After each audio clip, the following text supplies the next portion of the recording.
అవార్డుల పరిస్థితి ఎలా ఉందో మనవాడు ఆల్రెడీ చెప్పాడు. మానవ హక్కులు అనేది పుట్టుకతో రాదు, చట్టం ఏం తయారు చేయదు. పుట్టక మునుపు నుంచే మానవ హక్కులు తల్లి కడుపులో మన జన్మకి ఒక స్థానం ఏర్పాటు అయినప్పటి నుంచి మరి చెప్పండి. హలో, మరి ఒక విశిష్ట అతిథి దరు అంజన్న గారు ఇచ్చేశారు. రాష్ట్ర ప్రభుత్వ టూరిజం మరియు సాంస్కృతిక శాఖ సలహాదారులు. Welcome sir. ఒక్కసారి చెప్పండి.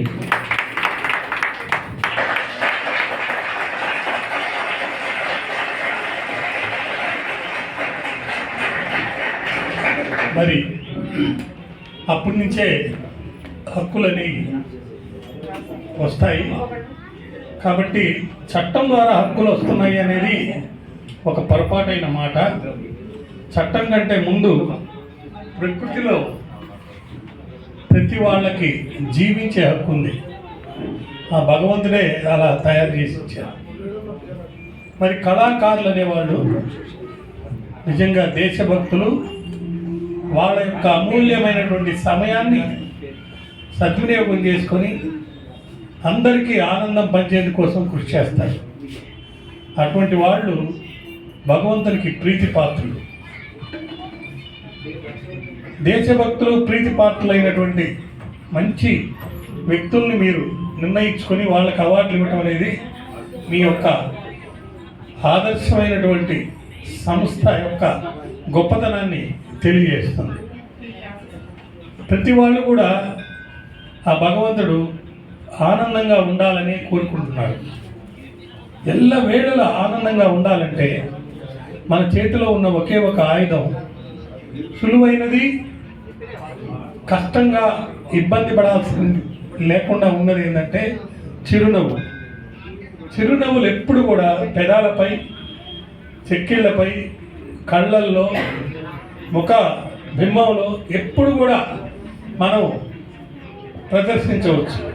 అదే చిరునవ్వుని అన్ని దిక్కులా విసిరేస్తే అవే మనకు కనపడుతుంటే మన హృదయంలో ఆనందం పొంగి పొర్లిపోతుంటుంది. అప్పుడు ఆ భగవంతుడు కూడా, అయ్యా ఈయన నిత్య సంతోషి, నిత్యాన్వేషణలో ఉన్నాడు, సత్యాన్వేషణలో ఉన్నాడు, ఆయన గుడిలో ఆనందం ఉంది అని భగవంతుడు మన హృదయంలో చిరస్థాయిగా ఉండిపోతాడు. అప్పుడు అది ఆనంద నిలయంగా మన హృదయం తయారవుతుంది. అటువంటి ఆనంద నిలయంలో మీలాంటి చక్కని మంచి వాళ్ళందరినీ కూడా అంటే ఏర్పాటు చేసిన అందరినీ కలిసి ప్రతి వాళ్ళ హృదయం నుంచి ఒక హృదయ పుష్పాన్ని తయారు చేసి ఆ భగవంతుడి కనుక మనం అంకితం చేస్తే ఖచ్చితంగా ఆ భగవంతుడి యొక్క అనుగ్రహము, కరుణ, కటాక్షాలు మన మీద ఉంటాయి. అలా కరుణ కటాక్షాలు మన మీద ప్రజరిల్లాలంటే మరి మన యందు స్వార్థం లేకుండా నిజాయితీతోటి, పారదర్శకతోటి మనం పనిచేయాలి. మీ దగ్గర 1 లీటర్ బాటిల్ ఉంటే, వాటర్ బాటిల్, ఒక్క చుక్క నీళ్లు ఆ చీమకో దోమకో కనుక మీరు వేయగలిగితే మీరు భారతీయులే, దేశభక్తి గలవారే. మన పురాణాలు, ఉపనిషత్తులు, వేదాలు అన్నీ కూడా చెప్పేది ఏంటంటే 3 విషయాలు చెప్తున్నాయి. నీ తప్పేమైనా ఉంటే తెలుసుకో, ఇతరుల తప్పేమైనా ఉంటే వాళ్ళని క్షమించు, నువ్వు హాయిగా ప్రతి క్షణం ఉండు, ఇతరుల్ని ఆనందంగా ఉంచు.